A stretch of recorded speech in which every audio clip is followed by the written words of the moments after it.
નમસ્કાર, આપ જોઈ રહ્યા છો દિવ્ય ભાવના ન્યૂઝ.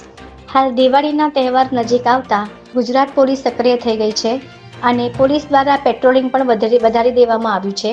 ત્યારે દિવાળીના તહેવારને લઈને ચોર પણ સક્રિય થઈ ગયા છે. જેમાં પ્રાપ્ત માહિતી અનુસાર રાજકોટના 150 ફીટ રિંગ રોડ પર મવડી ચોકડી સંજીવની હોસ્પિટલની આગળ રાતના 2:30 વાગ્યાની આસપાસ ઓટો રિક્ષામાંથી બેટરીની ચોરી કરતો એક ચોર સીસીટીવી કેમેરામાં કેદ થયો છે.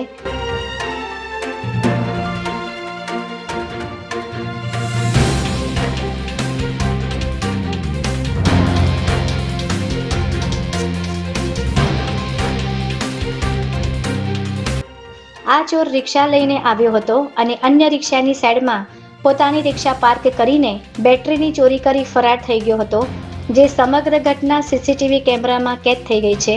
ત્યારે પોલીસે સીસીટીવી ફૂટેજના આધારે આ ચોરને ઝડપી લેવા ચક્રો ગતિમાન કર્યા છે.